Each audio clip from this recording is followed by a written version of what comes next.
पहले मुतालबा मुतनाज़े polling station पर इलेक्शन का था, अब नून लीग पूरे हल्के में इलेक्शन क्यों चाहती है। बात करेंगे एहसन इकबाल साहब से। एहसन इकबाल साहब, बहुत शुक्रिया।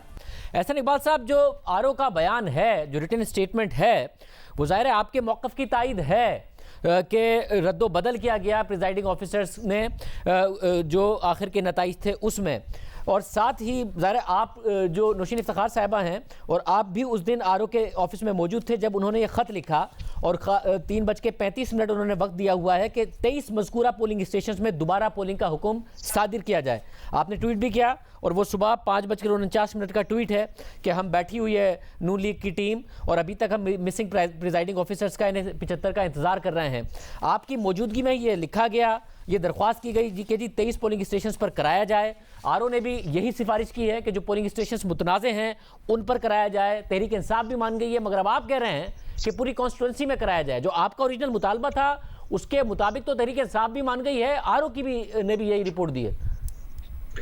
देखिए शाहजेब, सबसे पहले तो मैं वाजे करना चाहूँगा, ये जो मेरी ट्वीट है इसके ऊपर पीटीआई वालों ने बड़ा तूफान खड़ा किया है कि ये लोग गैर कानूनी तौर पे वहाँ मौजूद थे।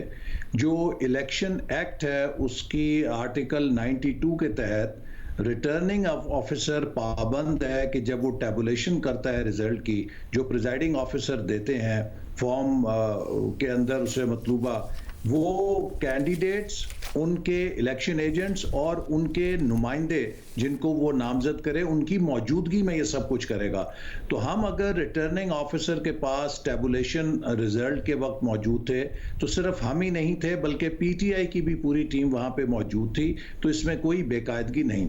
अब दूसरी बात यह है कि जो इलेक्शन नताइज आए हैं, जैसा कि आपने देखा है कि उसमें अब तकरीबन ये बात साबित हो गई है कि उन्हें टैंपर किया गया। हमने 2 दरखास्तें दी हैं इलेक्शन कमीशन को।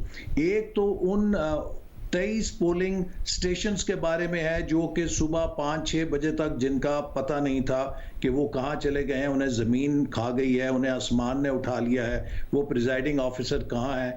और जब वो वहाँ पर नताइज लेके सुबह तशरीफ़ लाए तो वो बड़े बौखलाए हुए थे, और जो उन्होंने नताइज दिए वहाँ पे 75, 80, 90% कास्टिंग थी, जबकि पूरे हल्के के अंदर 35-40% कास्टिंग होती रही। और दूसरे हमने एक दरख्वास्त दी थी कि 36 पोलिंग स्टेशन जो डस्का सिटी के हैं वहाँ पर सुबह से लोग नामालूम फायरिंग करके खौफ को हरास पैदा कर रहे थे, और इस बात की वीडियोस मौजूद हैं। इसके साथ साथ उन शहर के पोलिंग स्टेशंस के दरवाजों को पोलिंग टाइम के अंदर बंद रखा गया।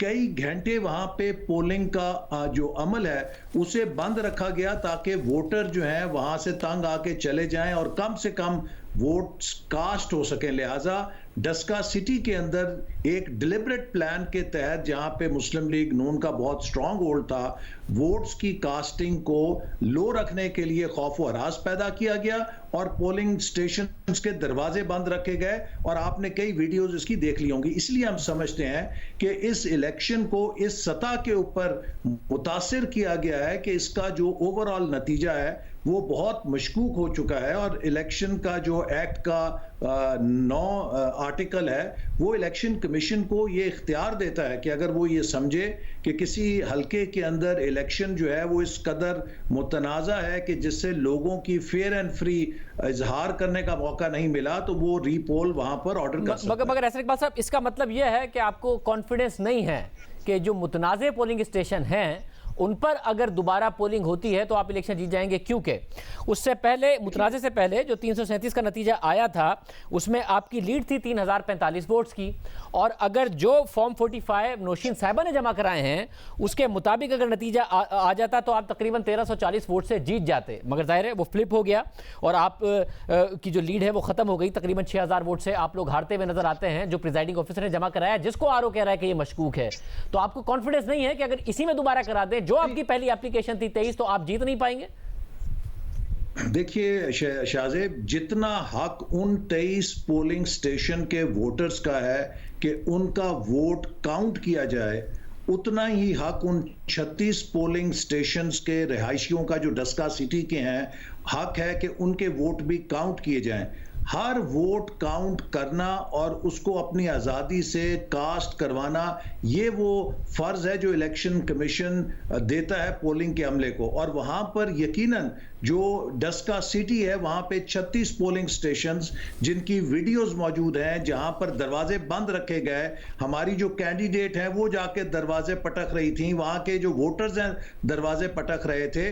तो इसको यकतरफा तौर पे नहीं रखा जा सकता कि उन 23 पोलिंग स्टेशन के वोटर्स का हक तो माना जाए, लेकिन उन हजारों वोटर्स को जो डस्का सिटी के अंदर डिसइनफ्रेंचाइज किए गए हैं, हम उनके हक को नजरअंदाज कर मगर रहे हैं। ऐसा इकबाल साहब, फिर इस तरीके से आइंदा कोई भी बाई इलेक्शन या कोई भी इलेक्शन होगा उसमें यह सवाल उठा दिया जाएगा कि जी पोलिंग नहीं पूरी हो सकी थी, इस किस्म का माहौल पैदा किया गया था जिसकी वजह से पोलिंग नहीं सही तरीके से हुई, तो उसको चैलेंज कर दिया जाएगा। जो आपका इनिशियल मुतालबा था उस पर आपको कॉन्फिडेंस रखते हुए नहीं आगे बढ़ना चाहिए, क्योंकि जो रिटर्निंग ऑफिसर है उसने भी आपके मौक़िफ़ की हद तक तायद की है कि जो बाद के प्रिजाइडिंग ऑफिसर्स हैं उनमें से जो हैं उनके मशकूक नजर आते हैं, जिसकी वजह से वो भी कह रहे हैं कि इस पर रीपोल किया जाए।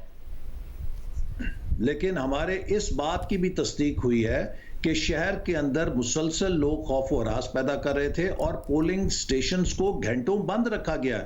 मैं फिर ये बात दोहराऊंगा कि हम कोई ऐसा मुतालबा नहीं कर रहे जो एक शिकायत है, ये वो एम्पेरिकल एविडेंस है कि जो मीडिया के सामने भी है, जिसकी वीडियोस मौजूद हैं कि पोलिंग स्टेशंस के दरवाजे बंद हैं, वोटर्स वहां पे दरवाजों को दोनों हाथों से पीट रहे हैं कि खुदा के लिए दरवाजे खोलो, हम वोट डालना चाहते हैं, और उन्हें बाहर हजूम और मगर इसके बावजूद भी आप लोग इलेक्शन की रात तक तो मुतमईन थे जब तक आपकी लीड थी इन वाले नताइज पर। नहीं, तो अगर आप जीत जाते उसी रात और ये प्रिजाइडिंग ऑफिसर का मसला ना होता तो आपने कबूल कर लेना था और जश्न मना लेना था। अब मसला हो गया, इलेक्शन कमीशन ने एक्शन भी ले लिया, तो आप पूरे खुद वहां पे रात को मौजूद था।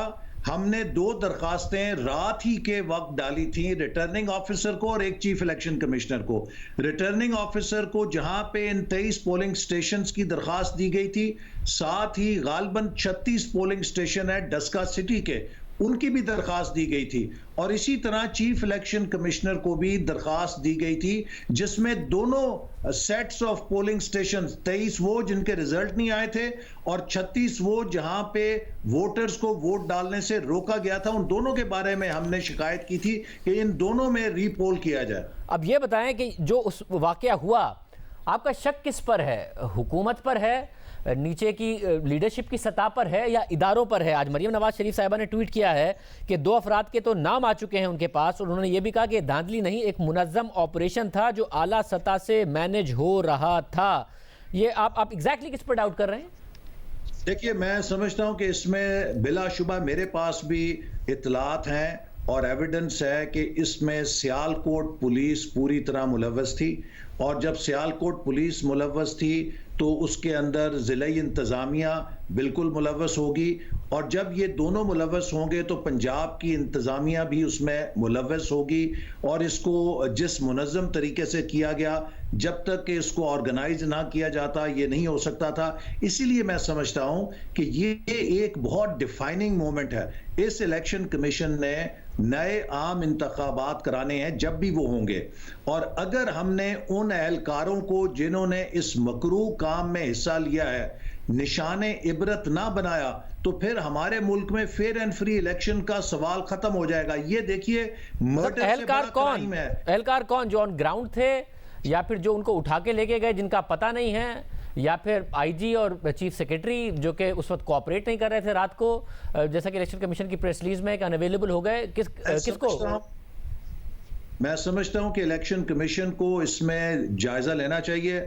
जो भी मुलव्वस पाया जाता है उसको एक एग्जाम्पल सेट करनी चाहिए, ताकि आइंदा पाकिस्तान का कोई एहलकार, चाहे उसका ताल्लुक किसी महकमे से और किसी शोबे से हो, वो ख्वाब के अंदर भी इलेक्शन को चुराने का ना सोच सके। देखिए, ये बैलेट जो है ना, ये सबसे सेक्रेट ट्रस्ट है। ये वो ट्रस्ट है जिसके लिए हजरत इमाम हुसैन रजी अल्लाह अन्हु ने करबला के मैदान में अपने खानदान की गर्दन कटा ली, लेकिन इस पे समझौता नहीं किया, इसकी हिफाजत की है। आज पूरी दुनिया में ये एक बहुत हसास मसला बन चुका है, लिहाजा जो शख्स वोट पे डाका डालता है वो एक्ट ऑफ ट्रीजन कमिट करता है। लिहाजा respect votes of the nation, ये एक ऐसी चीज है कि जिसके ऊपर हमें इस पूरे केस को एक मिसाल बनानी चाहिए। बहुत शुक्रिया हसन इकबाल साहब की गुफ्तगू आपने